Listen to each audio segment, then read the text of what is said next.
Sebelum Ibu melanjutkan ke pembelajaran, Ibu akan melihatkan sebuah video tentang mitigasi pada bencana. Mohon disimak dengan teliti ya teman-teman. Yuk.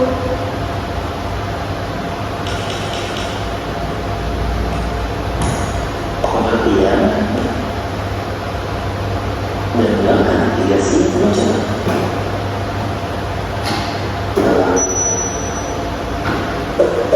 Kaitan kecil. Pernahkah mengalami kejadian di daerah sekitar rumahmu? Apa saja yang kalian lakukan ketika ada tanda-tanda akan banjir saat banjir berlangsung dan setelah banjir surut? Saat hujan turun dan saluran air tersumbat, banjir sangat mungkin terjadi. Jika ini terjadi, langkah pertama yang sebaiknya kalian lakukan adalah membersihkan saluran air di sekitar rumah agar air mengalir lancar. Ketika air naik, tetap tenang, amankan barang ke tempat yang tinggi dan cari lokasi yang aman. Setelah banjir surut, bersihkan rumah dan lingkungan dari lumpur dan sampah. Jika kalian melakukan langkah ini sebelum, saat, dan setelah banjir, kalian telah menerapkan mitigasi bencana dengan baik. Jadi, apa itu mitigasi bencana? Mitigasi bencana merupakan serangkaian kegiatan atau upaya, strategi, dan kebijakan untuk mengurangi risiko bencana. Mitigasi bencana terbagi menjadi dua jenis, yaitu mitigasi struktural dan mitigasi non-struktural. Satu, mitigasi struktural adalah mitigasi yang dilakukan dengan membangun infrastruktur dan prasarana yang dapat mengurangi risiko bencana, seperti bangunan untuk mencegah banjir atau bangunan tahan gempa. Dua, mitigasi non-struktural adalah mitigasi bencana yang berfokus pada peningkatan kesadaran dan edukasi masyarakat agar lebih siap menghadapi bencana. Misalnya melalui pelatihan tanggap darurat atau penyusunan peraturan terkait kebencanaan. Mitigasi bencana memiliki berbagai tujuan, yaitu satu, mencegah atau meminimalisir jatuhnya korban jiwa, kerusakan lingkungan, serta gangguan sosial dan ekonomi akibat bencana. Dua, memberikan edukasi dan pelatihan agar masyarakat mampu menghadapi dan merespons bencana dengan cepat dan tepat. Tiga, menjaga keseimbangan ekosistem dan mengurangi risiko bencana alam seperti banjir dan tanah longsor melalui mobilisasi dan pengelolaan sumber daya alam yang baik. Empat, mempersiapkan rencana tanggap darurat agar proses rehabilitasi dan rekonstruksi dapat berjalan cepat dan efektif. Bencana alam ada banyak jenisnya, tergantung jenis bencananya. Tindakan mitigasi bencana yang dilakukan pun berbeda-beda. Namun kali ini kita hanya akan fokus membahas mitigasi 6 jenis bencana alam yang sering terjadi di Indonesia. Bencana-bencana ini yaitu banjir, tsunami, gunung berapi, gempa bumi, tanah longsor, dan kekeringan. Mitigasi bencana banjir. Mitigasi bencana banjir meliputi A. Tidak membuang sampah sembarangan ke sungai. B. Membersihkan selokan dan sungai yang tersumbat oleh sampah. C. Melakukan hidrolisasi. D. Membangun bendungan atau waduk. Dan E. Melakukan normalisasi sungai. Mitigasi bencana tsunami. Mitigasi bencana tsunami meliputi A. Penanaman tanaman bakau di sepanjang pantai. B. Membuat tanggul laut. C. Membuka pengetahuan data gempa yang berpotensi menyebabkan tsunami. D. Memasang alat peringatan dini tsunami. E. Memasang alat pendeteksi tsunami. Dan F. Lari ke tempat yang lebih tinggi untuk menyelamatkan diri. Mitigasi bencana gunung berapi. Mitigasi bencana gunung berapi meliputi A. Pembangunan tanggul untuk menahan lahar agar tidak masuk ke wilayah pemukiman. B. Memetakkan kawasan rawan bencana gunung berapi. C. Melarang warga membangun tempat tinggal di zona rawan bencana gunung berapi. D. Menyelidikkan gunung berapi menggunakan metode geologi, geofisika, dan geokimia. Serta E. Membangun tempat pengungsian yang aman, lengkap dengan fasilitas logistik, medis, dan kebutuhan dasar lainnya. Mitigasi bencana gempa bumi. Mitigasi bencana gempa bumi meliputi A. Memilih lokasi tempat tinggal yang jauh dari sisa aktif. B. Membuat bangunan tahan gempa. C. Identifikasi tanah yang lapang atau kosong sebagai tempat berkumpul ketika gempa terjadi. B. Menjauhi sumber-sumber listrik ketika gempa terjadi. Dan E. Memahami jalur evakuasi dan mengikuti kegiatan simulasi mitigasi bencana gempa. Mitigasi bencana tanah longsor. Mitigasi bencana tanah longsor meliputi A. Menghindari daerah rawan bencana longsor untuk membangun permukiman. B. Membuat terasai dengan sistem drainase yang tepat. C. Melakukan penghijauan dengan tanaman berakar dalam. D. Mendirikan bangunan berfondasi kuat. E. Membentuk rekahan di atas lereng untuk mencegah air cepat masuk ke rekahan dan menimbulkan longsor. F. Melakukan renovasi pemukiman, gedung, fasilitas umum atau lainnya di daerah yang berpotensi terjadi tanah longsor. Mitigasi bencana kekeringan. Mitigasi bencana kekeringan meliputi A. Pembangunan waduk untuk mencegah terjadinya defisit air di musim kemarau. B. Reboisasi hutan untuk mencegah terjadinya kekeringan. C. Penghijauan di area pemukiman maupun di sepanjang jalan besar. D. Membangun atau melakukan rehabilitasi terhadap jaringan irigasi. Dan E. Melakukan sosialisasi untuk penghematan air. Wah, sekarang kita jadi paham ya manfaat belajar topik mitigasi bencana. Kita perlu paham topik ini karena kita tinggal di Indonesia yang rawan bencana alam. Tindakan mitigasi bencana ini sangat penting untuk mengurangi risiko dan dampak dari bencana. Dengan memahami langkah-langkah mitigasi yang tepat, kita dapat melindungi diri, keluarga, dan lingkungan dari kerugian yang lebih besar akibat bencana. Sekarang, yuk coba jawab pertanyaan berikut. 1. Contoh mitigasi gempa yang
agar kondisinya seperti oke. Adaptasi juga dapat membuat kita lebih aman dan juga dapat siap menghadapi perubahan lingkungan akibat bencana. Jadi kita harus selalu waspada saat akan terjadi bencana maupun setelah bencana. Selanjutnya ada contoh-contoh dari adaptasi. Yang pertama dapat membangun rumah panggung di daerah banjir. Jadi kalau daerah yang rawan banjir bisa dapat dibangun rumah agak lebih ke atas, agak lebih tinggi juga bisa. Dan rumah panggung ini dapat membantu mengurangi resiko kerusakan dan juga dapat menjaga keselamatan penghuni saat terjadi banjir. Yang kedua yaitu dapat mengubah waktu tanam menyesuaikan musim. Jadi petani itu mungkin bisa mengatur waktu tanam dengan pola musim untuk menghindari gagal panen dan juga dapat akibat cuaca ekstrim. Dan yang ketiga ada sistem penampungan air di musim kering. Penampungan air sendiri itu dapat memenuhi kebutuhan air bersih ketika musim kering atau kekurangan air. Dan adaptasi ini yang baik dapat membuat lebih tangguh dan juga mampu mengurangi dampak bencana. Nah, ada jenis-jenis bencana seperti faktor alam dan juga faktor alam. Seperti gempa bumi sendiri bisa diakibatkan pergerakan dari bumi dan juga aktivitas patahan kerak bumi. Yang kedua ada gunung meletus. Gunung meletus sendiri itu merupakan peristiwa keluarnya magma, gas, dan juga material dari dalam bumi melalui kawah gunung api. Yang ketiga ada tanah longsor. Mungkin dari anak-anak dapat menemui ya, seringkali ya menemui tanah longsor di berbagai daerah. Mungkin contoh dari tanah longsor yang pernah kalian temui di mana? Di Bataran Gunung, Bu. Bataran itu di mana? Di Bangka ya? Iya. Oh iya, Lumajang.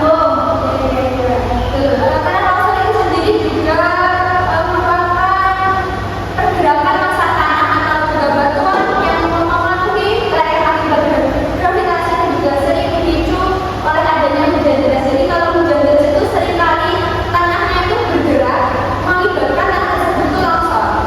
Dan yang ketiga adanya badai. Badai sendiri itu diakibatkan karena cuaca ekstrim dengan angin sangat kencang. Bisa jadi hujan lebat, juga petir yang dapat menimbulkan kerusakan bagi rumah maupun kawasan-kawasan yang mungkin tidak bisa dijangkau ya. Dan selanjutnya ada banjir. Banjir ini juga seringkali terjadi di wilayah kita. Banjir juga disebabkan karena genangan air dalam jumlah besar dan juga tidak dapat menampung dari mungkin selokan yang kebanyakan itu ada sampah-sampah gitu. Dan juga dapat dipengaruhi oleh luapan sungai dan juga drainase yang buruk. Yang selanjutnya ada tsunami. Tsunami itu yang paling fenomenal ada di Aceh di tahun 2004. Itu merupakan suatu tsunami yang terbesar di Indonesia.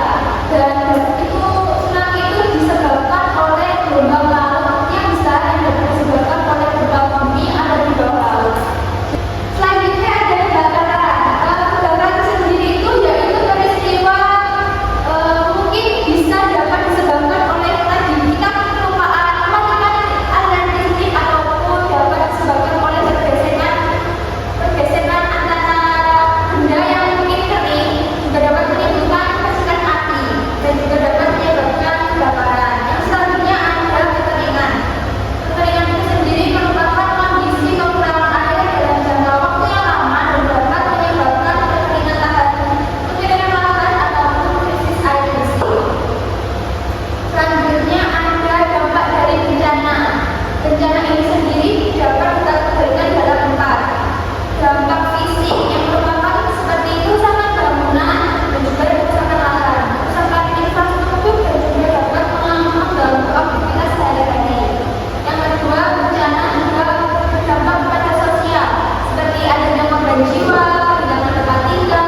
wabarakatuh.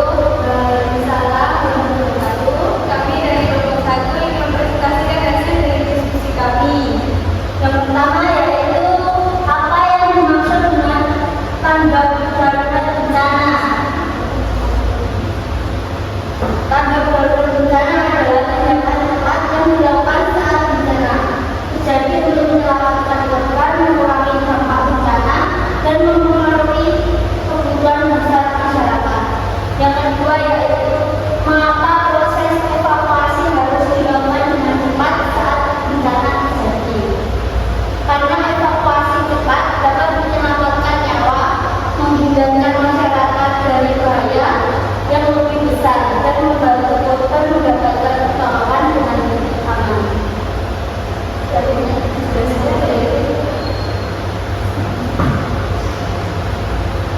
Pertanyaannya serius ya, apa karena perangkat dalam membantu mengurangi resiko bencana. Peran pelajar yaitu mempelajari pengetahuan tentang bencana, mengikuti simulasi bencana, membantu sama saat bencana, mereka tak siaga dan menjaga lingkungan agar risiko bencana berkurang. Kesimpulannya yaitu tanggap darurat bencana merupakan tindakan cepat yang dilakukan saat bencana terjadi untuk menyelamatkan korban dan mengurangi dampak bencana. Proses evakuasi harus dilakukan dengan segera agar masyarakat terhindar dari bahaya dan dapat memperoleh pertolongan dengan aman. Dalam pengurangan risiko bencana, pelajar juga memiliki peran penting melalui pengetahuan, kesiapsiagaan, kemudian terhadap sesama dan menjaga lingkungan sekitar.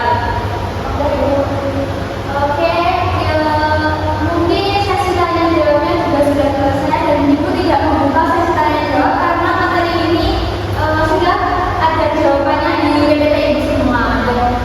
Terima kasih untuk kelompok 1, jawabannya keren sekali. Terus kita lanjut jawab dulu. Kelompok 1 bisa silakan duduk kembali. Terima kasih. Sekian dari kelompok kami. Wassalamualaikum warahmatullahi wabarakatuh.